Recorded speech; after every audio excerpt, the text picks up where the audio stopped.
Good morning, guys. What we'll be doing in this session is what we have so far discussed is about the meaning and definitions of small scale industry, the characteristics of small scale industries, the objectives of SSIs, then the problems which have been faced by small scale industries. Then we have seen the solutions to the small scale industries. We have seen so far that is what we have seen. Today we'll be seeing what is the role of government towards small scale industry promotions, and also we'll be seeing role of small scale industries in international business. Okay, two topics I'll be covering here. So and the notes for this via will be sent to you in the document.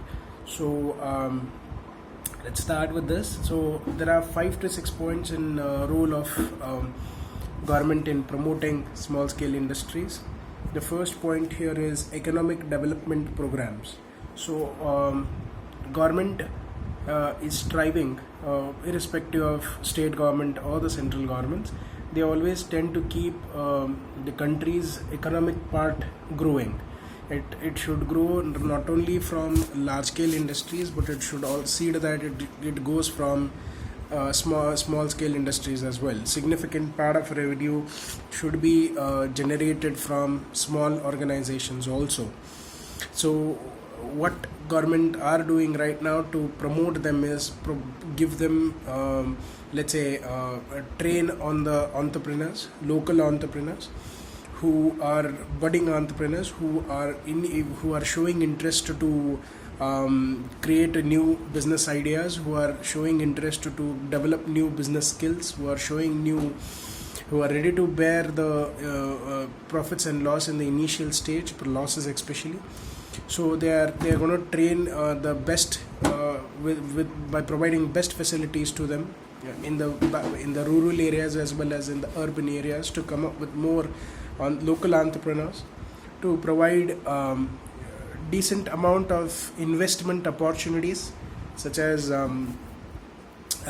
small scale industries getting loans sanctioned from state financial corporations, SFCs.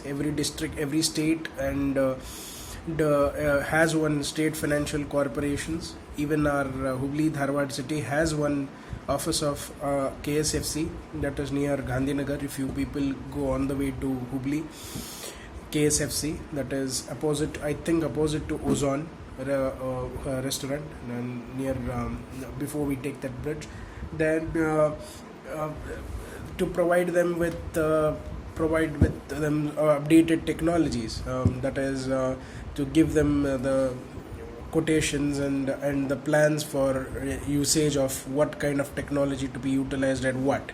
So basically what they are promoting, the government is doing for the small industries, are by helping them in providing loans or by providing them updated technologies and training the entrepreneurs. They are just going to boost their economy, which they need, not only for the country but also for these small organizations. So first is economic development programs, that's the first. Second is loan guarantee programs. Now very important that for small organizations, and very difficult also, that we get loans for small organizations. And naturally, if an investor if we approach any investor and we say that we have we are planning to open a business which is of this kind of thing, service, or which is restaurant, or which is kind of a service sector, in the service sector, big investor will hesitate to give you money, because he'll think whether this business will run longer for a period of time or no, it will sustain for longer period of time or no. Number one. Number two, will you be able to give him the revenue back, that is in form of shares and dividend? Will he be able to earn profit as an investor? Whatever money he has put, he should see that he should take it back. So whether he will be able to get that from the small organization. So it is difficult for local investors, private investors, to give loans to small organizations based on small size of business. So very important that government is trying to put certain institutions where exclusively they help they provide loan facilities to the small organizations. As I said, one is state financial corporations. Another one is which you take is IDBI, Industrial Development Bank of India. So those people help you to get loans for your business. And then we have SIDBIs, Small Industrial Development Bank of India's. Then we have DICs, District Industrial Centers. These all we'll be studying in the later modules in brief. So these are the ones which exclusively made up for small organizations to get financial assistance. So by doing this, government, even the organizations feel that government are contributing from their end. So we as private individual partners or private owners, they should be relaxed to a certain extent.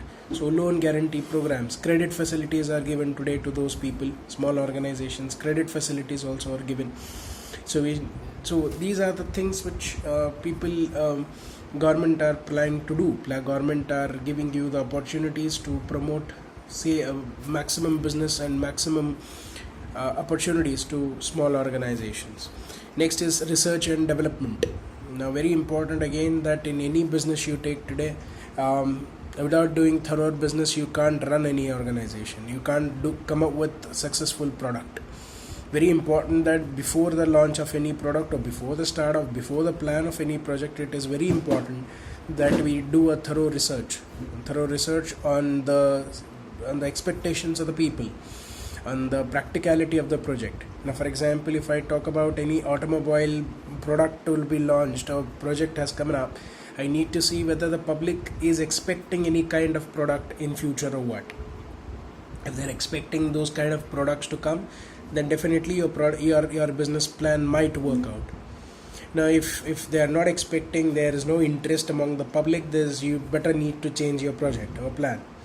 Because the very important stuff here is that if I open up a South Indian restaurant in Hubli, Dharwad or any kind of area, people naturally will not show any interest in only South Indian restaurants today, because there's no innovative thing in that.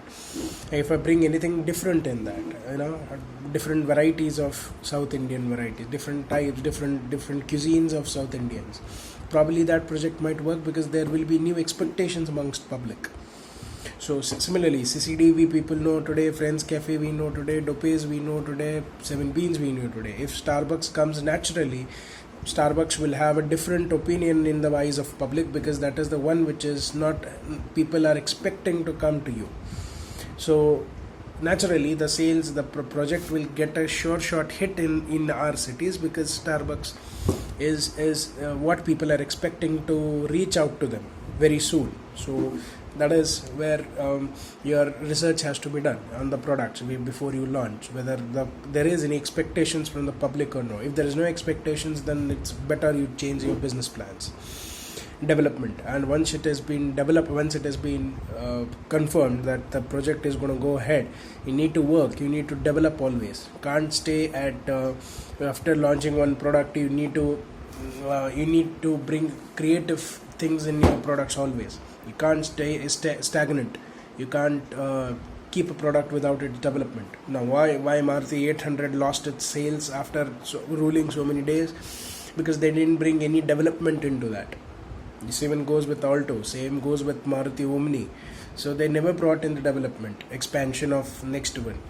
Similarly, you see Swift by Maruti. They did bring certain changes in their Swift model. So ultimately both the Swift models were a major hit. Okay, so naturally it depends. Once you have hit the market and once the public is with you, it is very easy that if you bring small creative changes, it's naturally that the people who have accepted the first product will have accept the next product as well. So research and development is pretty important. Infrastructure improvement programs are very important today in modern society. Is that your infrastructures, without physical infrastructure, very difficult for the organizations to sustain and run positively. I mean to say revenue wise. So even for employees also, they need big organizations, congenial atmospheres to work. They can't work in an unhygienic atmosphere where the pollution and which could affect their health. So very important that government gives them a proper space, land. Now that's why the Factories Act of India 1948 have made a rule.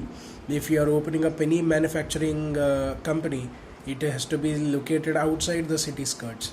And if you are opening up any service sectors, it has to be ideally the situation is that you have to open it in residential areas or residential sites.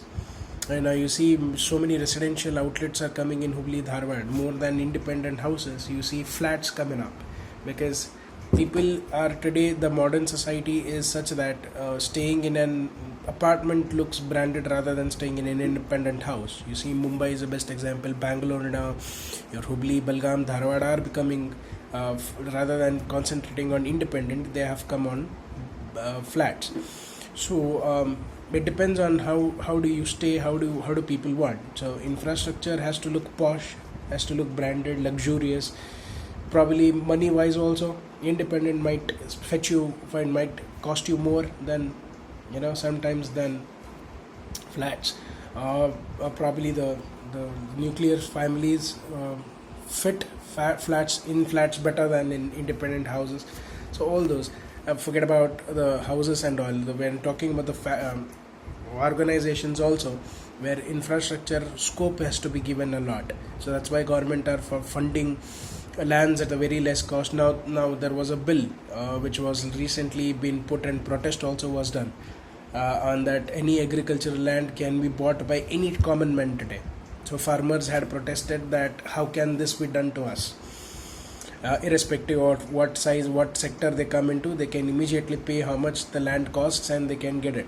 So that is based on because today organizations do want infrastructure. So infrastructure improvement programs. And the next one is educational training. As I was telling you previously, that if you want to run all the 4 points, like if you want to have a development in economy, if you want to have research, if you want to have infrastructure with you, there should be some technical, skillful task who are supposed to work with you, who are supposed to give you proper work productivity. So provide them proper education facilities, provide them proper training, so that they work efficiently and effectively in the organizations and give you proper results. So government are setting up certain training institutions. Now there is one training institute for entrepreneurship, that is, we call it as TechSOC, TECSOK. That is, it stands for Technical Education Center Technical Center for Entrepreneurship Development of Karnataka, TechSOC. So that has been started only to provide technical assistance to entrepreneurs in their all organizations. TechSOC, we'll come to that TechSOC in brief when we will be studying that. So such training programs as NABARD, NABARD. Then there is a CC, so Small Industry Service Institutes. So there are Then we have one more, SSSIDC, that is Small Industrial Small Scale Industrial Development Corporation, SSIDC. So these are the institutions which provide training assistance to budding entrepreneurs, young entrepreneurs, to get trained while properly and start their own business. So these are few points of roles of the government which they are promoting, small steps taken by government to promote small scale industries. I repeat those 5 points or 6 points, whatever they are. The economic development planning is the first point. Loan guarantee is the second plan. Research and development is the third point. Infrastructure improvement is the fourth point. Educational training is the fifth point. Now, before we close out on this video, we have another 2-3 points on how is the role of a small scale industry in international business. Not only that, in local business, your organization as a small organization, we need to contribute to the larger extent also in business outside our country also. So what small scale industry do usually in the recent thing they have done is they have increased production. So need to increase more and more productivity so that their products are being exported not only in the nation but also outside the nation, outside the continents. The more you export, the more production you do, the more export. The more export you do, the more profit to the organization, and ultimately the revenue to the organization. So the small scale industries, if they want to get into the foreign business, the productivity has to be higher. They need to increase their production by recruiting a skillful staff and technology, proper technology with congenial atmosphere to work. So production needs to be increased so that you start exporting more. Demand has to be created also. Then increases export. You need to export, increase the export. How do we do it? By creating demand, by analyzing demand, by predicting demand, forecasting demand, and work according to the demands of the public. So it is very important that each and every small organizations first concentrate on the local business. Once they get a positive signal in from the local cities and local place, try to hit out on the national and then international. So that is going to do if you are exporting more and importing less. It provide employment opportunities. That is why your Prime Minister keeps on saying that come up with more and more small or startup organizations, because you are also small, young to the scene. You are bound to make mistakes. The crowd is also, the employees also are bound to make mistakes. Both can sort out their mistakes and run. So startups or small organizations provide them maximum employment opportunities, where it reduces your unemployment, which again helps you, and employment rate.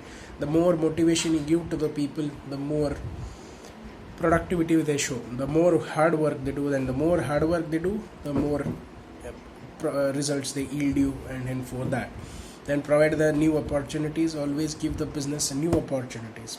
Keep on creating, innovating, because our market is different from US market. US market is different from European markets.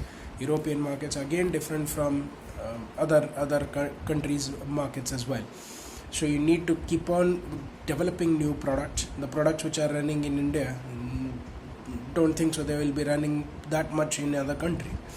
So you need to see that how do you provide that scope, how do you innovate, how do you change, how do you bring adaptations to that. That is also very important.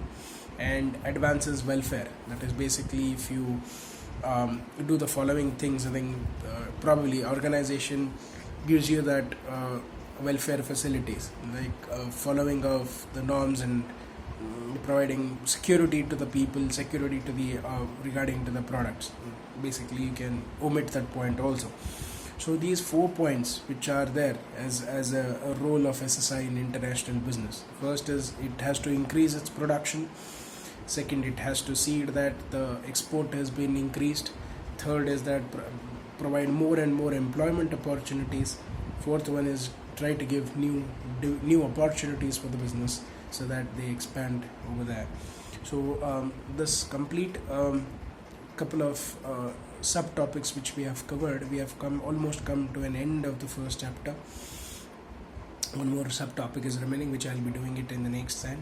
So please go through this. The notes for this will be done after I upload, and you get to see the video first. So you see go through the video, then the notes will be provided to you via document. Okay, thank you.